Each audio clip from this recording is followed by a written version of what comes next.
Dover é um lugar único. É a capital do estado de Delaware. Aqui tem 4 universidades e uma base da Força Aérea. Então é uma mistura de muitas culturas diferentes reunidas em uma pequena cidade.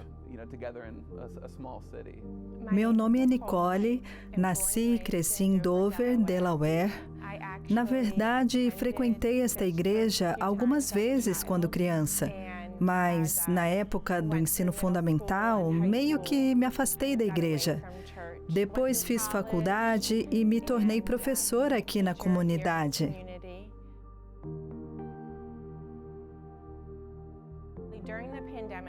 Durante a pandemia, senti que faltava alguma coisa. E acho que foi o mundo que deu uma pausa para mim. E eu tive tempo para refletir. Eu acredito que foi o Espírito Santo trabalhando no meu coração. Eu não queria mais resistir àquele chamado. Quando a pandemia chegou e tudo foi fechado, a gente ficou com medo. A gente pensou, será que a igreja vai sobreviver a isso? E nossa escola vai sobreviver? Minha prioridade foi garantir que os membros da igreja ainda continuassem sendo uma família. Mas eles não poderiam estar presentes aqui na igreja pessoalmente. Então minha meta foi estar aqui na igreja com nossa equipe e pregar pelo menos todos os sábados. Comecei a assistir ao vivo a algumas igrejas diferentes. E claro, Dover First estava na minha mente, porque esta é a igreja que frequentei quando criança. Foi através do Facebook que encontrei alguns sermões ao vivo do pastor Knott e senti uma conexão enquanto assistia de casa.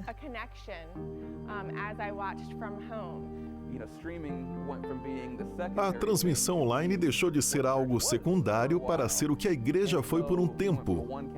Então passamos de uma câmera para 3. Depois investimos em iluminação para que a transmissão fosse a mais próxima da experiência pessoal. Queríamos que fosse algo familiar para os nossos membros. E logo tivemos uma surpresa. Começamos a envolver pessoas que buscavam cultos online. Então, eu entrei em contato com o pastor Knott pelo e-mail da igreja.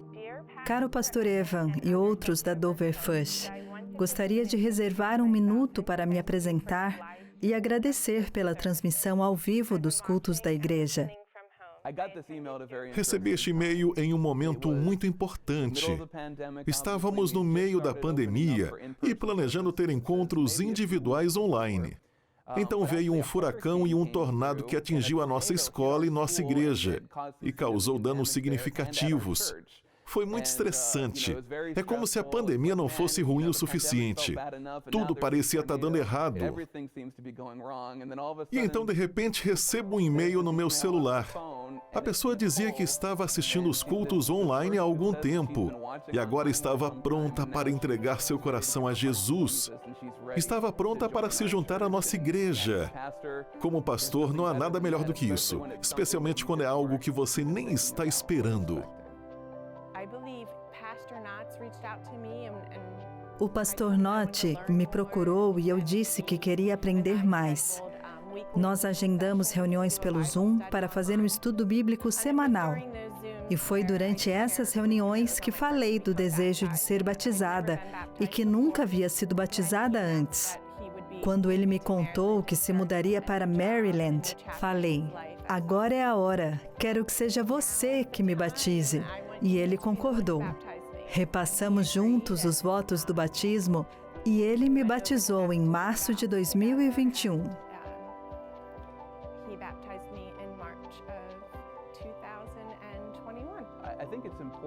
Acho que é importante que os pastores e as igrejas realmente deem um passo de fé e confiem em Deus. Muitas vezes, quando pensamos sobre o crescimento da igreja e o evangelismo, criamos estratégias inteligentes, campanhas de marketing e outros bons métodos missionários. Para nós, a pandemia foi uma época em que estávamos focados principalmente em pregar a palavra de Deus e tentar apresentá-la de forma eficaz. E com as transmissões online, vimos várias pessoas vindo a Jesus durante esse período. Então precisamos não apenas criar métodos para atrair as pessoas para a igreja, mas também confiarmos em Deus. Deus abençoa de maneiras que nunca esperamos.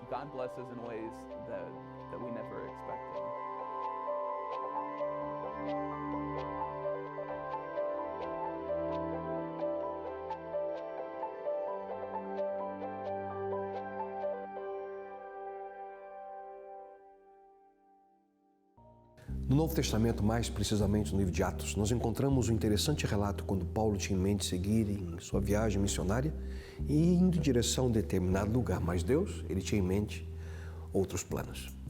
Não demorou muito para que Paulo ele entendesse onde de fato deveria ir. Durante a noite, Paulo teve uma visão, diz o texto bíblico, na qual um homem da Macedônia estava em pé e lhe suplicava: passe a Macedônia e ajude-nos. Aquele homem que o apóstolo Paulo viu em sua visão representava em sua súplica os sofrimentos, as angústias, as decepções que muitos povos viviam naquele período por não terem qualquer conhecimento do caminho da salvação.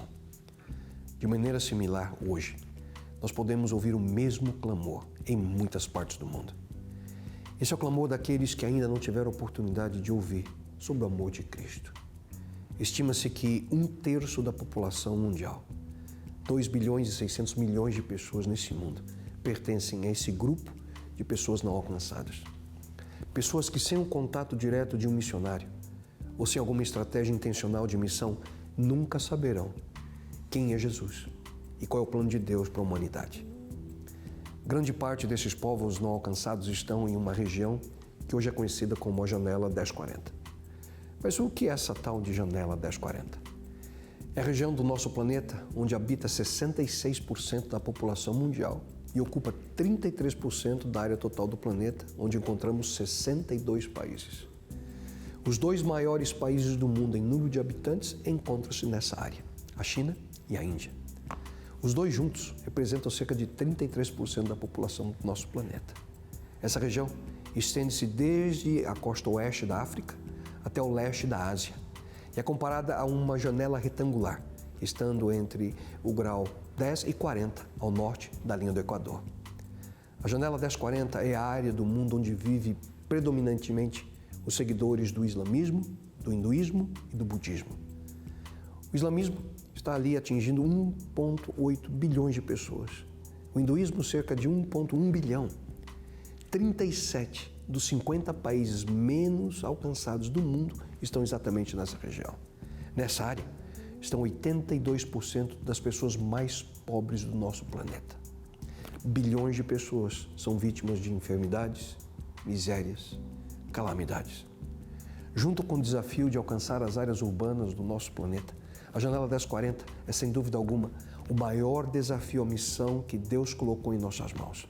Mas como penetrar em países que são completamente fechados ao Evangelho? Uma das formas é através dos antigos e novos meios de comunicação.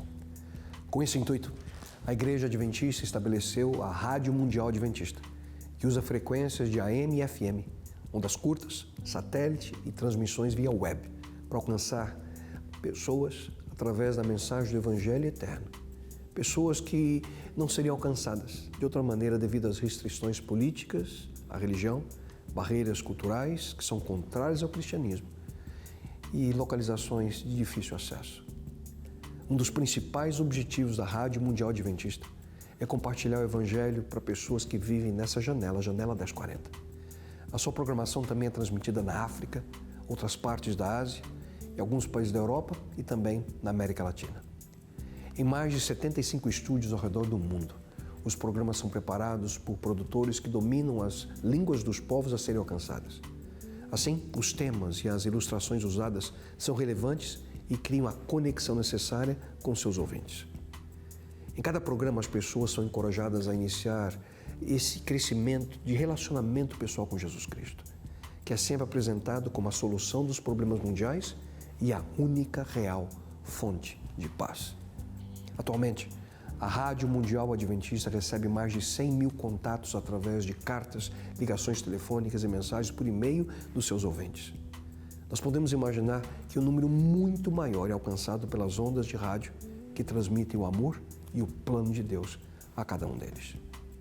Muitos não conseguem enviar as suas reações devido a questões de segurança, ou por serem analfabetas, a pobreza, ou até mesmo a falta de acesso a outros meios de comunicação. Ao redor do mundo, os programas da Rádio Mundial Adventista são conhecidos como a Voz da Esperança. As ondas de rádio são os missionários invisíveis da Igreja Adventista, que entram em áreas onde missionários, pastores, membros leigos e literatura cristã não são bem-vindos.